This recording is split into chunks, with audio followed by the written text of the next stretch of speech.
Hello, everybody. It is 12 o'clock, so we are going to get started here right on time. I want to thank everybody for hopping on and joining this webinar. We are talking about financial communication in difficult times. So right now, it can be very stressful. There is a lot going on that is unknown. And unknowns, as we know, causes a lot of stress. And not only is there a lot of stress, but maybe now we are home together as a couple more than we have ever been before. So I want to talk about how are we going to communicate during this time? How do you budget during this time and then planning for budget for the future and have a plan? Analyzing current spending and what your goals are. And then also, how do you review and have those next steps for planning? So we're going to go through those three areas of communication and then talk about different stories as well too. So right now, I am a financial advisor with Tranel Financial Group. I'm also a certified divorce financial analyst. I work with clients a lot of times that are going through divorce, and as we see, what happens a lot of times, the number 2 and 3 reasons for divorce are communication and money. Both things that we're talking about today. So that causes a lot of stress on marriage when you're not on the same page. So we want to come at it at a different angle and say, how during this time do we communicate better and also talk about money to have a stronger, more balanced and more bonded marriage? If you think about most times during normal situations when we're not going through this financial crisis or this crisis that we're in right now, you spend maybe 30, if we're both working 20 to 30 hours together. And now we are probably spending 2 to 3 times more of that together. And I want to talk about a phenomenon that mimics this. It's called gray divorce. And a gray divorce happens when you are both working or you've been taking care of your kids. Now you're in your 50s, you're getting close to retirement or you're at retirement, and you're home together more, and you realize that you do not have the same goals. Maybe you've lost touch with each other, and that divorce rate of people over 50 is growing because they are home more together and realize that they do not have the same goals and that they have grown apart. So that really looks like what we're going through right now, and we want to avoid that. So a couple things around communication. What is your money story? How did you grow up around money? How did you, so both of you may have had different backgrounds of, you grew up maybe with a single mom and money was tight and you saw struggling. And maybe the other side, money was not an issue and there was a lot of vacations and nobody really had a budget and everybody just spent frivolously or just spent because they could. And people can have opposite sides. Maybe because of your story, you like to have a savings. You don't like to be spending money all the time or have any credit card debt. Or on the other side, you don't care about credit card debt and you're okay with spending because you want to live for the now. So I think it's really important to come together and understand, how did you grow up? What are your beliefs around money? What are your beliefs around budgeting? A lot of people like to throw the budgeting word around, but is that practice actually taking place? What is your belief around savings and emergency savings, debt, and then also giving and having the charitable contributions? You want to make sure having a good and strong and having a marriage that there's a lot of communication doesn't mean your goals have to be the same. The goals should be communicated. We can all be going our separate ways and working and putting money away for retirement and kids' college, but do you really have your goals communicated and talked about? And now, during the next couple months, maybe we have to relook and reevaluate those goals and until we get to the other side of this time. So spending might look a little bit differently, and we'll talk about that here in the budgeting. And one of the situations that I've seen, I worked with a couple, amazing couple. They were great. They had a great marriage. They've been married for quite a long time, about 30 years. And he was getting close to retirement and went through all of their debt, their investments, their savings, and I thought I had the complete picture. So left there with a plan, and about 2 hours later, I got a call from the wife, and she seemed really nervous. And she said, Jennifer, I have not told anybody this, but I have about $30,000 of credit card debt that I have not told my husband about. I do not want him knowing this. And she had some spending for the kids, and she didn't want the other person, her husband, to know.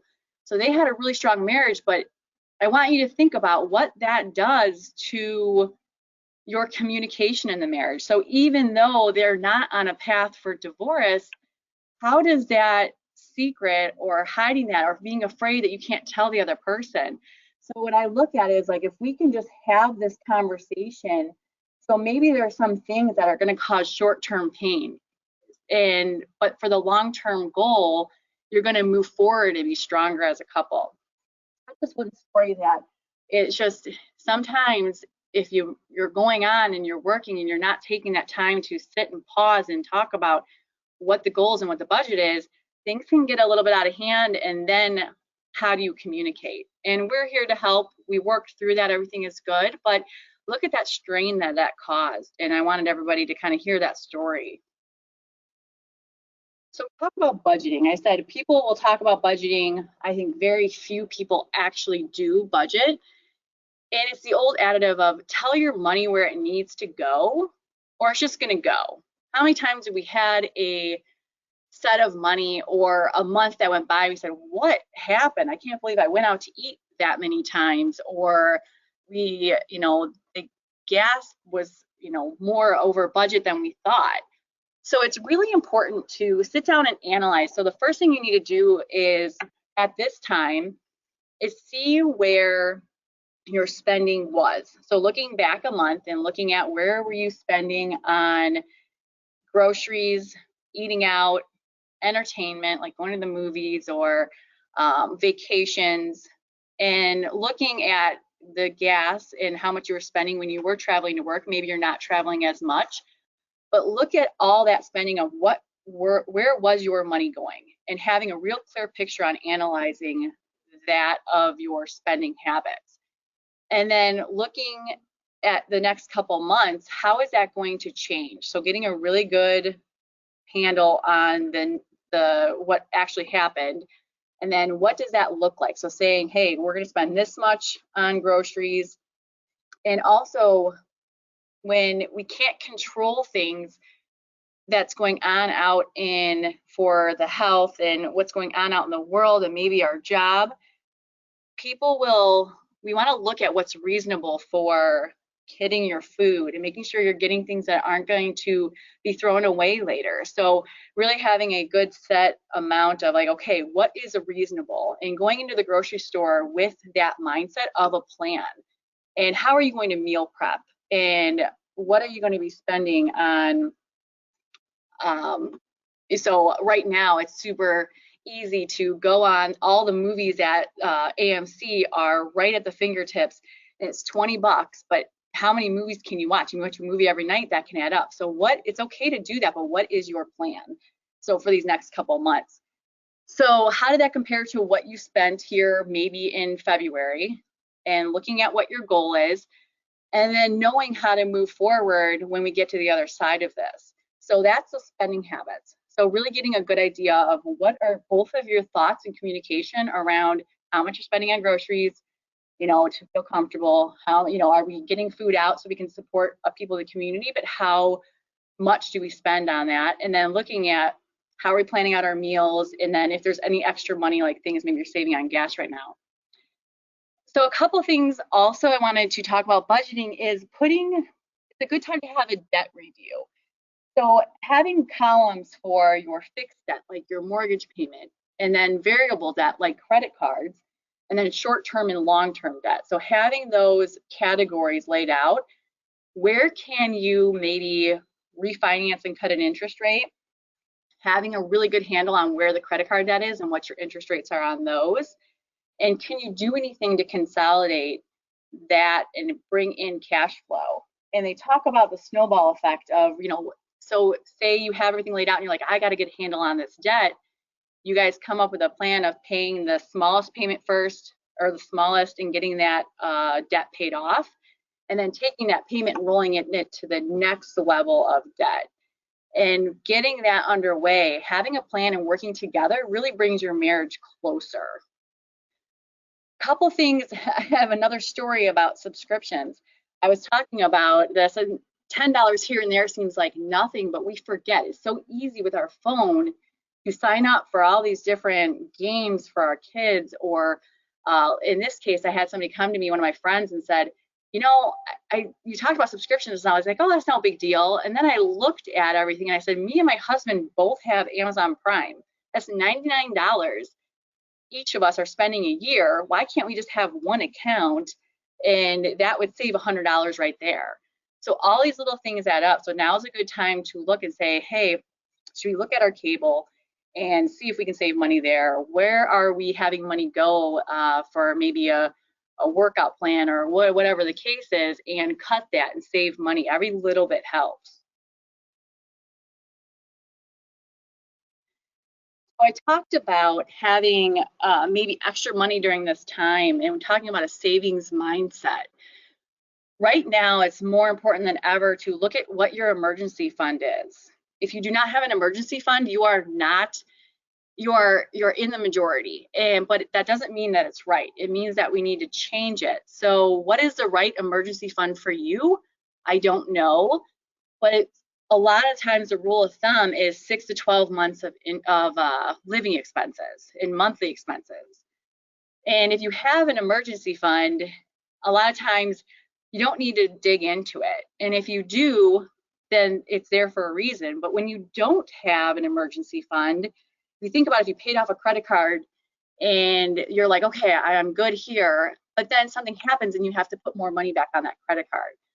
It's just kind of how nature goes. But when you have savings, things won't break. And it's just kind of that more, yes, things will break, but it's just that kind of additive of, if you have the money, it's going to stay there and it grows. And when you don't, you kind of have to build more and more debt. So it is good for your thought process, your peace of mind, to have those emergency funds. And how do you build that up? So what is your number? Agree on that number, and then get a plan of what monthly amount you're going to put to build your emergency fund up. Every little bit helps. If you have money in savings because you're not going out to eat more, you are not spending money on gas, what are you going to do with that? Tell your savings where to go. Build that savings plan. So if you are saving $100 on gas because you're not driving to work every day, put that into a savings account and build that emergency fund up. You're not going out to eat, having a couple glasses of wine, put that money into your emergency savings account. That's going to build stronger peace of mind, and you guys are going to feel a lot better about your situation. And then, like I said, charitable giving. If there is something that you feel passionate about, or a group of people that you really want to support during this time, have some of the money go there. It's definitely a good time to look at your charitable giving and what is your plan and what do you guys agree upon for charitable giving. This is a great time to look at short-term and long-term goals. What is your plan? It may not be in April, May, or June, but the next year or two, plan out your projects. This is a great time to communicate. Do you want to put an addition on the house? Do you want to go on a vacation? What are the purchases? Will you need a new car in the next 2 to 3 years? What are the purchases in the short term? So I would say 1 to 2 years is short term. What are the purchases that you want, you and then your spouse? So they do not have to be the same. It's just that you work, you communicate, what are the goals, and then go on from there. And then now you guys are working for each of your goals, but on the same plan. So that's the whole point of this, is saying, We all don't have to be alike. We just have to communicate. And what long-term goals? Retirement. Investment review of your allocations. This is going to tell you, this is a good time that's going to tell you, were you allocated correctly? I have a couple, one of them is very aggressive. She works in banks and she's very aggressive, and the other one is very conservative.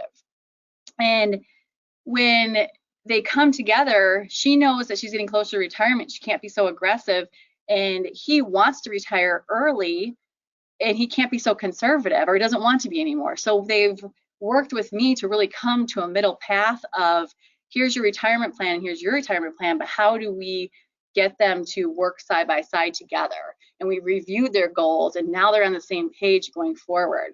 So this is a great time to look and see, what are your goals? Do you have the right allocations in place, and are you appropriately invested for your retirement? Review your retirement goals. It is so important to have a date and a time and an amount that you will retire with. And then what are your career goals? It doesn't matter if you're 30, 40, 50, 60. If you are not happy in your career, really talking about that with your spouse, or maybe you are happy, but you say, hey, I want to make an impact, and I would like to do this for the rest of my 10, 15 years. There's another couple I work with, and they have small kids at home, and one of them wanted to but stop going to work downtown every day, and he wanted to become a chiropractor. And that involves going back to school, and it involves accumulating some debt as well. But what are your dreams? Like, be able to share that, and can you make it work? Maybe you can't make it work.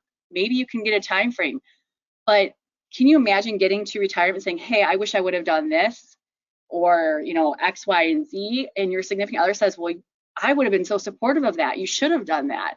So unless you have those conversations, how are you going to know? So look at your career goals. It doesn't matter what age you are. What do you want to do, and what makes you happy? And the last step here is having an action plan. So we've talked about budgeting and communicating, but what does it look like going forward the next week, the next month, the next year, the next 2 years? Set time. Get your calendar out if you're like me and you like paper calendars, or get your phone out if you're electronic, and set a schedule to talk about the goals that you aligned and the goals that you each want, and look at your weekly calendar, set that up. Maybe it's every Sunday. And then what are your monthly goals? So what would you look at monthly? As I would look at your budget of, okay, we said we were going to spend $600 on groceries, and we spent $900. So really taking the time to analyze, and how do you make adjustments? It's all about being flexible. And then your annual goals, and then reevaluating from there, like sitting down and saying, okay, this year I want to accomplish this, and then 5-year goals. So having that time, and you're not talking about kids, you're talking about how you're strengthening and communicating in your marriage. And people, if you think about, when's the last time you took a date, or the last time you sat down and you talked about something this important? So it's a great time to sit down and say, okay, let's get our calendars out.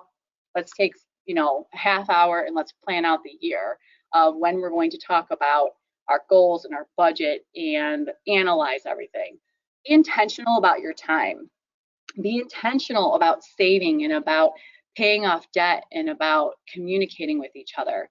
That was my goal, and my word for the year is being intentional. And it is so important, because life will happen. Life comes up, and you have to be flexible.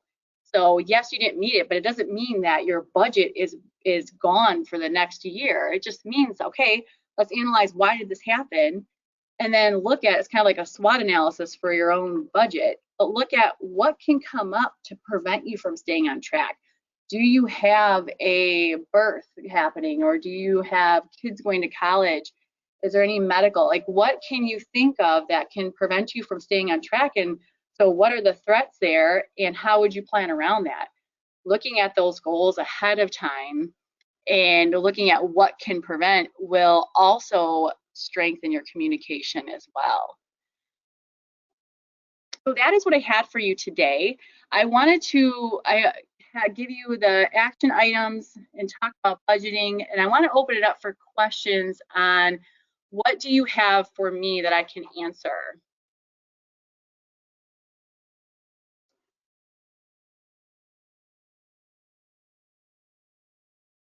Okay, I have one question come in here. The first one, oh, I'm sorry. So they said that they've recently lost their job and they do not have an emergency fund. So they want to know what the thought process is and if there's any way to access their retirement funds and what my thought process is around that. So my thought process is I'm very sorry that you've lost your job. I'm very glad you are on this call. Um, but I would use what I said about budgeting. So sometimes we have to access our retirement funds and you cannot beat yourself up. But what you can do is you can plan very appropriately of, okay, now we have to be really strict with the budget. Like, what is our budget? What can we cut? Can we cut cable? Can we, where can we move things around? So you can come up with, I need 5,000 for this month, 5,000 for this month, and I believe I'm going to be able to get a job and, have a 3 to 6 month plan. So you are taking out, not guessing, saying, hey, I'm going to take out this large amount because you know how hard it is to pay yourself back. But saying, okay, we budgeted, we need $15,000 and that's what we're going to take out. Right now with the CARE Act, I don't know if anybody has gone through this with you, but the CARE Act, you are able to access and take a withdrawal from your retirement funds without the 10% penalty.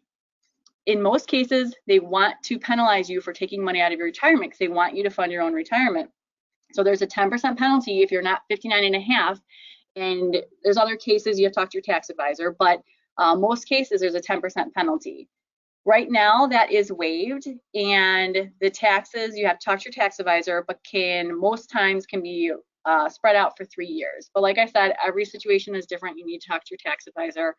But I would have a secure number, knowing exactly what it is. Do not take out too much, and then try to have a plan for how you're going to pay that back in the future. But yes, sometimes we have to. Don't beat yourself up, but be very intentional about it. Good question. All right, well, I want to thank everybody for their time. Thank you for joining me. I hope you got some great tips and tricks out of this, and communicate with your spouse, and let's have strong, happy, healthy marriages. And I hope to meet with you soon.